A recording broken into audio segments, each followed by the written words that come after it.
ধরনের মাছ মাংস রান্না একদম ফেল হয়ে যাবে। আপনারা একদিন হলো করে খেয়ে দেখবেন। বন্ধুরা দেখুন, আমি একটি ছোট চামচ দিয়ে চিংড়ি মাছগুলো উপরে তুলে দিয়েছি, তাতে দেখতে কতটা সুন্দর লাগছে। নমস্কার বন্ধুরা, পলি কিচেন উইথ ভিলেজ ফুড আপনাদের সবাইকে স্বাগত জানিয়ে আজকে রেসিপি শুরু করছি। আর দেখুন, আমি চলে এসেছি জমিতে। এখান থেকে পালং শাক তুলে নিব, তারপর চিংড়ি মাছ দিয়ে আপনাদেরকে রেসিপি করে দেখাবো।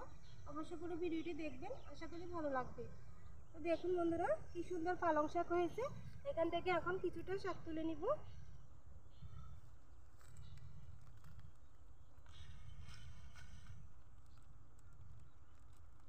বন্ধুরা, শাক কিন্তু সবগুলো বড় হয়নি, তো যেগুলো বড় হয়েছে আমি বেছে বেছে তুলে নিব।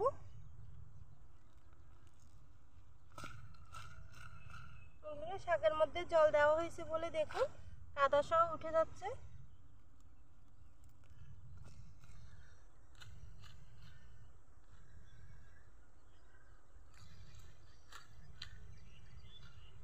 বন্ধুরা, বেশ কিছুটা শাক তুলে নিয়েছি, এখন চলে যাব রান্নাঘরে। আর হাতে দেখুন একদম কাদায় ভর্তি হয়ে গেছে, তো চলে যাব রান্নাঘরে।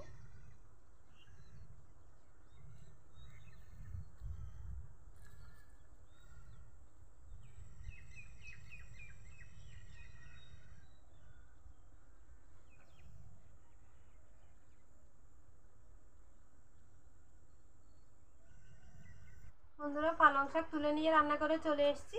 এখন শাকগুলো বেছে নিব।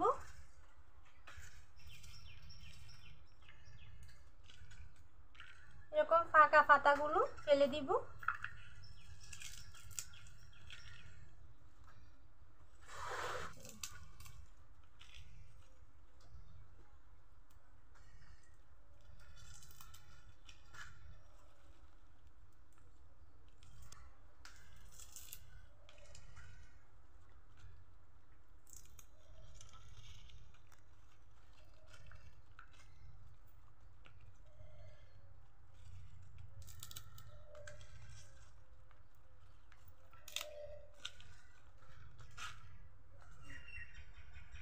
সবগুলো শাক এভাবে বেছে নিব।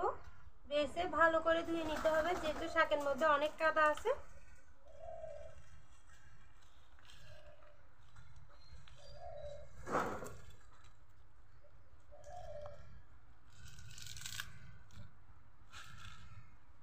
বন্ধুরা, শাকগুলো ধুয়ে নিয়েছি ভালো করে। আর এখানে নিয়েছি চিংড়ি মাছ। এখন চিংড়ি মাছগুলো কেটে নিব।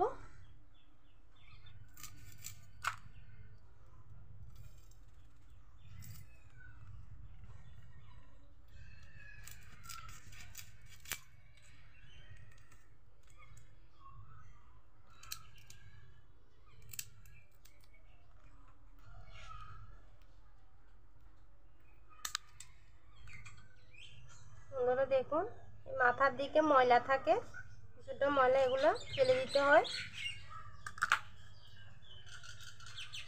আমি চিংড়ি মাছের খোসাটা ফেলে দিব।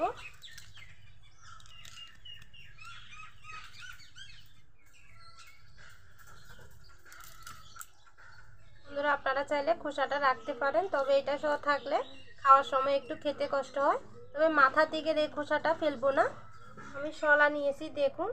এখন এই মাছের মধ্যে শলাটা ঢুকিয়ে দিব, তাহলে মাছগুলো ভাজার পরে আর বাঁকা হবে না, এরকম সোজাই থাকবে।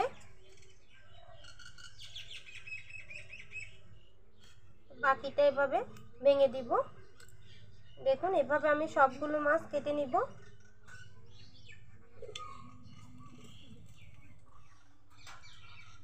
সবগুলো মাছের মধ্যে শলা গেঁথে নিব, তাহলে মাছগুলো ভাজার পরে আর বাঁকা হবে না, এরকম সোজাই থাকবে, দেখতেও ভালো লাগবে।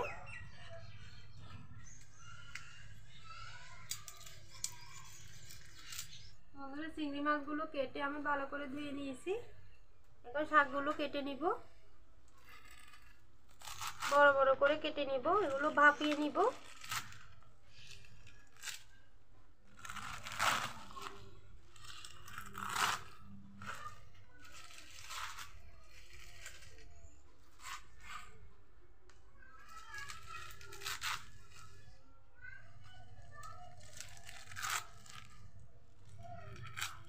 শাকটা কেটে নিয়েছি, এখন চুলা ধরিয়ে শাকগুলো ভাপাতে দিব। শাকগুলো কড়াইয়ে দিয়ে দিব।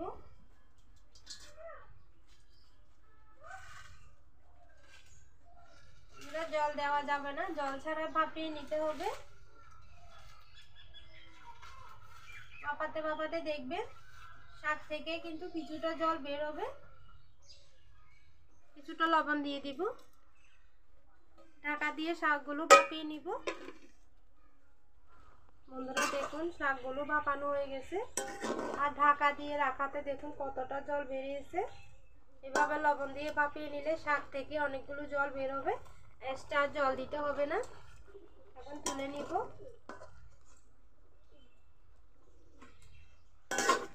একটি ঝাঁঝরিতে রেখে জল ঝরিয়ে নিতে হবে। ঠান্ডা হলে তারপর মিক্সার জারে দিয়ে পেস্ট করে নিব। বন্ধুরা দেখুন শাকগুলো খুব সুন্দর করে পেস্ট করে নিয়েছি, এরকম মিহি করে পেস্ট করে নিতে হবে। চিংড়ি মাছের মধ্যে লবণ হলুদ মেখে মাছ ভেজে নিব। লবণ, হলুদের গুঁড়া ভালো করে মেখে নিব। খুব ভালো করে মেখে নিয়েছি, এখন চুলা ধরিয়ে ভেজে নিব।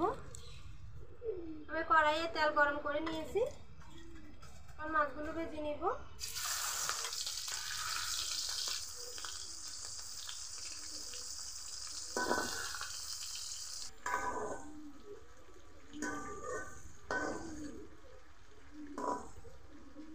বন্ধুরা চিংড়ি মাছগুলো হালকা করে ভেজে নিয়েছি, এখন তুলে নিব।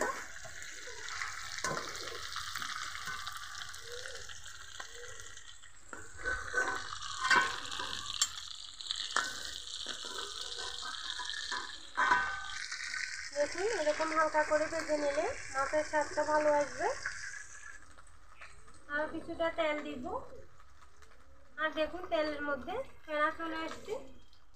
চিংড়ি মাছ ভাজলে এরকম তেলে ফেনা ধরে যায়।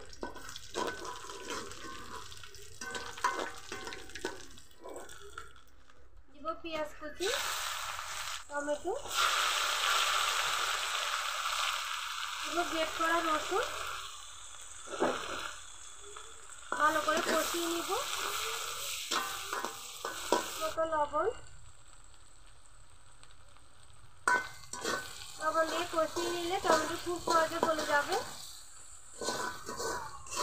টমেটো কিছুটা নরম হয়ে গেছে, এখন বাদ বাকি মশলা দিয়ে দিব। হলুদের গুঁড়া, মরিচের গুঁড়া, মশলার গুঁড়া ভালো করে কষিয়ে নিব।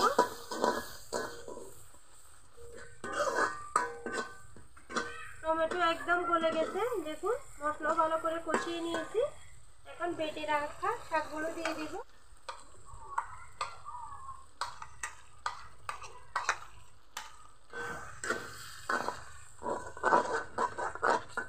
মশলার সাথে ভালো করে মিশিয়ে নিব। দিয়ে দিব কিছুটা কাঁচামরিচ। শাকের বাটিটা ধুয়ে কিছুটা জল দিয়ে দিব। ভালো করে কষিয়ে নিব।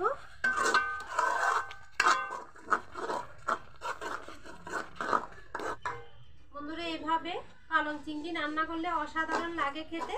আপনারা একদিন হলো খেয়ে দেখবেন, খুব ভালো লাগবে। গরম ভাতের সাথে কিন্তু আর কিছুই লাগবে না এরকম পালং চিংড়ির তরকারি থাকলে। খুব ভালো করে কষিয়ে নিয়েছি, এখন কিছুটা জল দিয়ে দিব। এই রান্নার মধ্যে খুব বেশি জল দেওয়া যাবে না, একটু মাখো মাখো হবে, তবেই খেতে ভালো লাগবে। এখন ভেজে রাখা মাছগুলো দিয়ে দিব।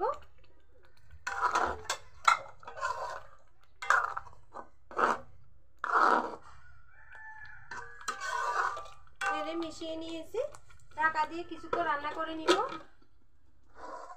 বন্ধুরা পালং চিংড়ি রান্না একদম রেডি। দেখুন কত সুন্দর কালার হয়েছে, একদম সবুজ। আর মাছগুলো তো দেখাই যাচ্ছে না শাকের জন্য, দেখুন। আর রসুন বাটা মশলা দারুণ সুগন্ধ ছড়াচ্ছে। এখন নামিয়ে নেব।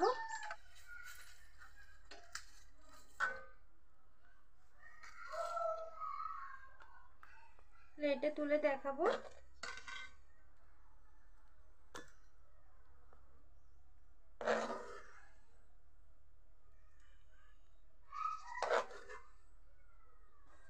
গরম ভাতের সাথে এরকম পালং চিংড়ি থাকলে আর কিছু লাগবে না। সব ধরনের মাছ মাংস রান্না একদম ফেল হয়ে যাবে। আপনারা একদিন হলো করে খেয়ে দেখবেন। স্বাদে গন্ধে অতুলনীয় একটি রান্না। বন্ধুরা দেখুন, আমি একটি ছোট চামচ দিয়ে মাছগুলো উপরে তুলে দিয়েছি, তাতে দেখতে আরও বেশি সুন্দর লাগছে। আর বন্ধুরা দেখুন, মাছের মধ্যে যে আমি শলা দিয়েছি তাতে কিন্তু মাছগুলো একটা মাছও বেঁকে যায়নি, সবগুলো মাছই সোজা আছে। দেখতে কতটা ভালো লাগছে দেখুন। তো বন্ধুরা, আমার মতো করে আপনারা এভাবে পালং চিংড়ি রান্না করে খেয়ে দেখবেন, অসাধারণ হবে। এর স্বাদ কিন্তু বলে বোঝানোর মতো না। তো আমার রেসিপি কেমন লেগেছে কমেন্টে জানাবেন। যদি ভালো লাগে ভিডিওতে একটি লাইক দিবেন, চ্যানেলটি সাবস্ক্রাইব করে আমার পাশেই থাকবেন। আজকে এ পর্যন্ত। সবাই ভালো থাকবেন, সুস্থ থাকবেন, সাবধানে থাকবেন। দেখা হবে অন্যদিন নতুন আরও একটি রেসিপি নিয়ে।